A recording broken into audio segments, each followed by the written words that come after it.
Public attention has moved a little bit away from Afghanistan. Partly it's the Milley scandal, partly it's what's going on at the border, partly, of course, it's the Durham indictment.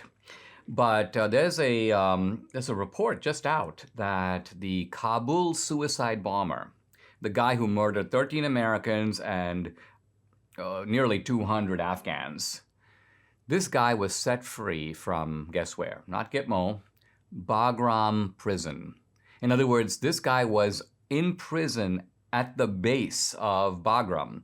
We let him out. Why? Because we were getting out of there. And so this guy goes out and says, okay, time to put on my suicide vest. Time to arm up on the explosives. So this report is unconfirmed. I've seen it from Chuck Calesto. I'm going to follow it very carefully to see if it can be confirmed today.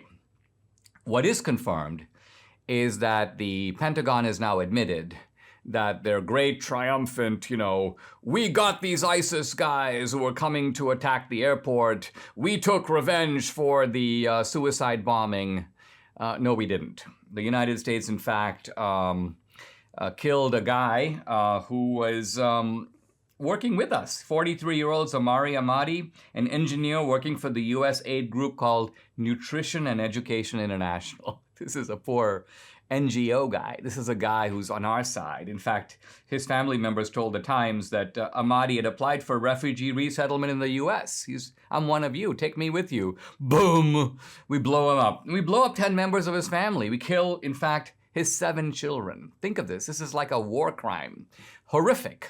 And then when we think back to all the horrific boasting by the Biden administration, oh, we have gotten 2 high-profile terrorists. And for a while, it was really suspicious. What are their names? Who were they? What is their backgrounds? No word on any of that.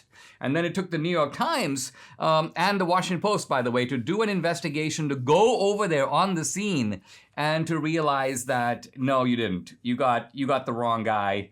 And this is what is so outrageous. After, Biden's statements that he had taken appropriate revenge, we've taken action, we've made them pay, no real backing down, no genuine apology.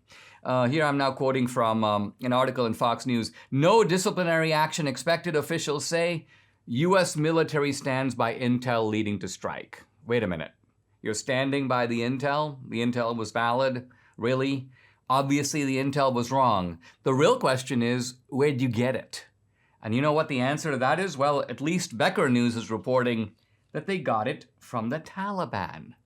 The Taliban tipped off the U.S. Hey, guys, now that we're talking and all, there's a dangerous car coming to the airport. You might want to get him with a drone strike. And by the way, the U.S. government did not get congressional authorization. They were acting like this is an emergency. We have to act now. And so it is possible, at least reported by Becker News, that the Taliban did this. Why? For obvious reasons. They would love the United States to blow up one of their own guys. They would love the United States to kill civilians, because then they can turn to the Afghans and say, listen, this is kind of what we've been telling you all along. These foreign invaders do not care about any of us. You're one of them, you're one of us, you're an Afghan, who cares? Kaboom!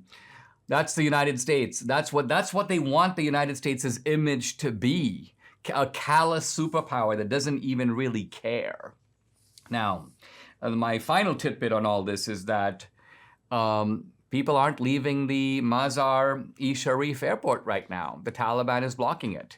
And if you listen to these pathetic statements from the U.S. State Department, you realize that they have no leverage.